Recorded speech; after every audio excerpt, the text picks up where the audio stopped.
Hai guys, ketemu lagi dengan aku di channel Lady Din. Semoga kalian semua dalam keadaannya sehat dan bahagia. Kali ini aku mau membahas kasus yang unik, di mana kasusnya terungkap karena sebuah foto yang diposting di sosial media. Bagaimana kisah lengkapnya? Tanpa basa-basi lama-lama, kita langsung masuk ceritanya ya. Sebelumnya, jangan lupa untuk subscribe dulu channel ini dan nyalakan lonceng notifikasinya supaya kalian tahu video terbaru dari aku.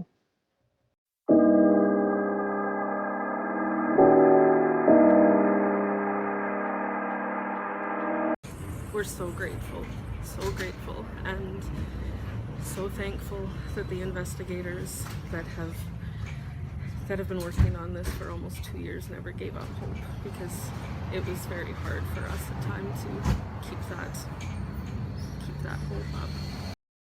Brittany Gargle adalah seorang gadis kelahiran 31 Agustus 1996 di Kanada. Dia mempunyai 3 saudara tiri yang bernama Courtney, Tristan, dan Victoria. Dia disebut sebagai gadis yang suka berpetualang, mandiri, mempunyai keinginan yang kuat, dan suka berterus terang. Dia juga adalah seorang gadis pekerja keras, di mana dia sudah mulai bekerja sejak usianya 16 tahun. Selain bersekolah, dia juga mempunyai 2 pekerjaan paruh waktu dan berencana akan masuk universitas dan mendapatkan gelar di bidang bisnis dan manajemen. Brittany sangat menyukai kegiatan di luar ruangan seperti bermain snowboard, berkemah, dan naik perahu. Namun dia masih memiliki sisi feminin di dalam dirinya. Dia sangat mencintai berbelanja pakaian dan menunjukkannya kepada teman-temannya. Di sekolah, Brittany adalah gadis yang populer dan dia memiliki banyak teman. Dan dia juga sangat menyayangi keluarganya dan senang menghabiskan waktunya bersama dengan mereka. Brittany mempunyai seorang teman baik bernama Cheyenne Rose Antoine, dan dia mengalami kesulitan sejak kecil.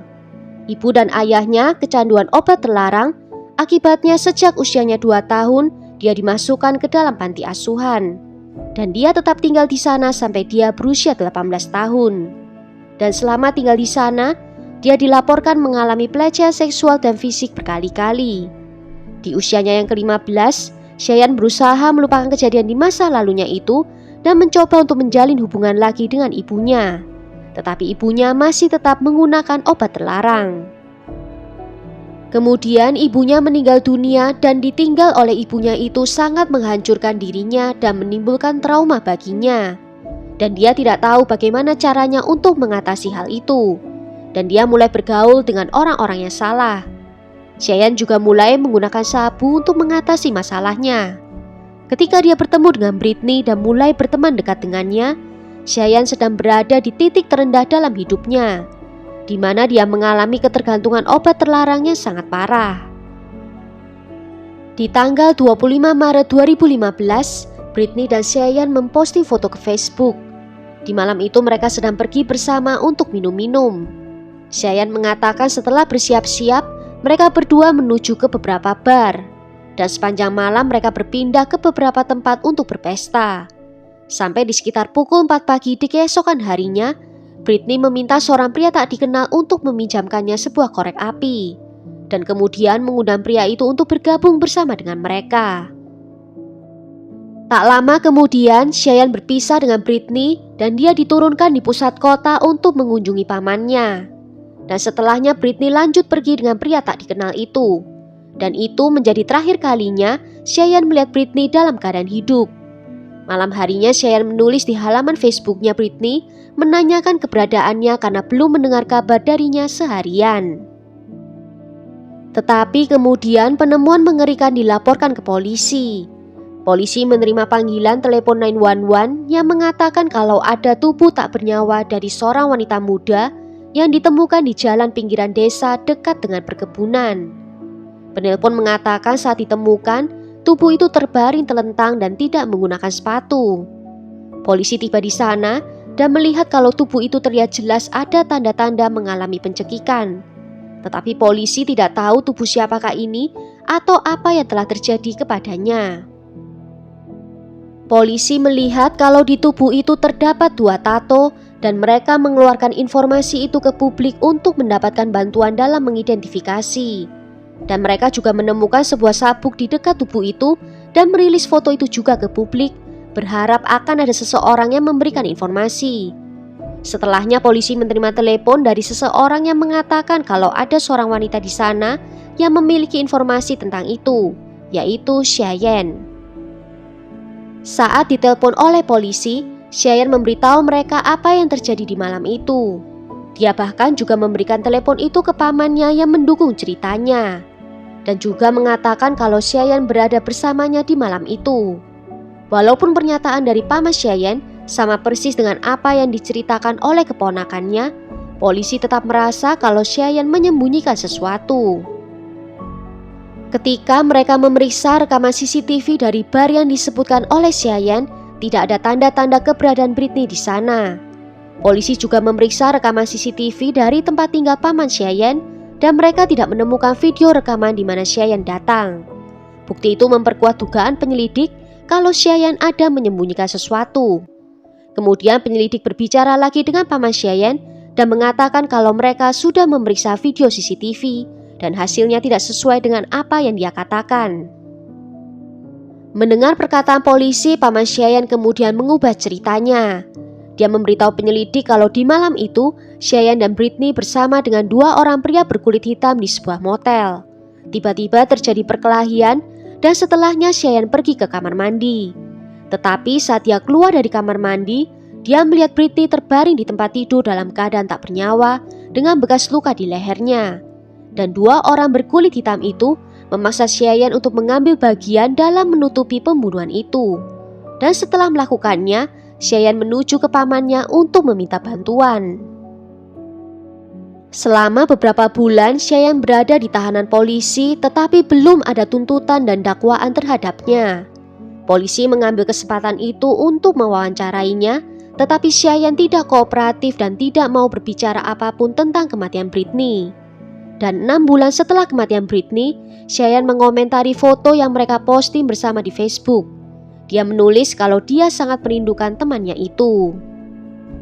Beberapa minggu setelahnya, keluarga Britney pergi ke polisi karena ada cerita yang mereka dengar dari seorang saksi.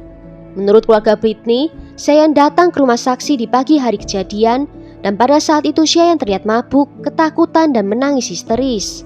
Dan dia memberitahu saksi itu kalau dia baru saja memukul temannya dan kemudian menekan lehernya saat mereka bertengkar. Dan Cheyenne mengatakan kalau wanita itu tidak bangun lagi. Saksi itu juga mengatakan kalau dari jendelanya dia melihat seorang wanita di mobil yang terlihat telah dipukuli dengan parah dan duduknya merosot ke bawah. Awalnya saksi merasa takut untuk melaporkan hal itu ke polisi, tetapi akhirnya dia melaporkan hal itu ke polisi dan keluarga Britney. Dan selama 2 tahun berikutnya, polisi terus menyelidiki dan menindaklanjuti setiap petunjuk. Dan polisi menemukan satu petunjuk yang mereka perhatikan dari foto selfie yang Britney posting ke Facebooknya beberapa jam sebelum kematiannya. Di foto itu terlihat kalau Cheyenne menggunakan sabuk hitam dengan tenunan yang sama persis dengan sabuk yang ditemukan di dekat tubuhnya Britney. Sabuk itu akhirnya dibawa ke laboratorium untuk pengujian DNA. Dan mereka menemukan adanya DNA dari Cheyenne dan juga Britney. Hal ini menimbulkan kecurigaan polisi karena Cheyenne lah yang menggunakan sabuk di hari itu. Walaupun ini bukanlah bukti yang kuat karena bisa saja Britney pernah memakai sabuk itu di masa lalu. Tetap saja menurut polisi itu merupakan petunjuk yang besar. Dari hasil otopsi, pemeriksa medis menentukan bahwa penyebab kematiannya adalah karena pencekikan. Polisi berteori kalau Cheyenne lah pelakunya dengan menggunakan sabuknya sendiri. Namun mereka tidak benar-benar bisa membuktikan hal itu. Polisi juga menyadari kalau bagian bawah mobil Britney terlihat kotor, ada banyak rumput dan juga tanah yang menempel, seolah-olah telah didorong melalui selokan atau lapangan berumput. Di dalam mobil itu juga polisi menemukan ponselnya Cheyenne dan ponsel itu menunjukkan kalau sempat terhubung dengan wifi di McDonald pada pukul 4:30 pagi hari. Dengan semua bukti itu, akhirnya Cheyenne ditangkap dan didakwa dengan pembunuhan tingkat kedua. Namun awalnya Cheyenne tidak mau mengakui kalau telah melakukan hal itu.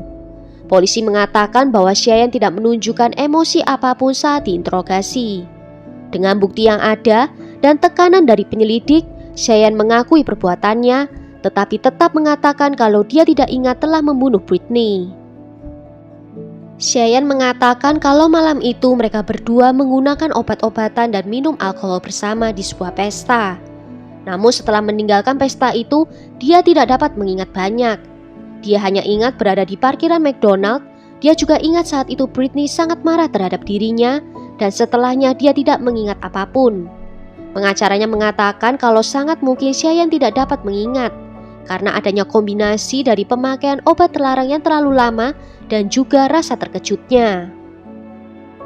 Cheyenne akhirnya mengaku bersalah atas tuduhan pembunuhan dan dia mau bertanggung jawab atas kematian Britney.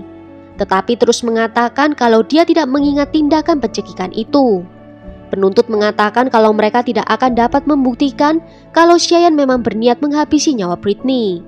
Dengan pernyataan itu, pada tahun 2017 Cheyenne dijatuhi hukuman 7 tahun di penjara.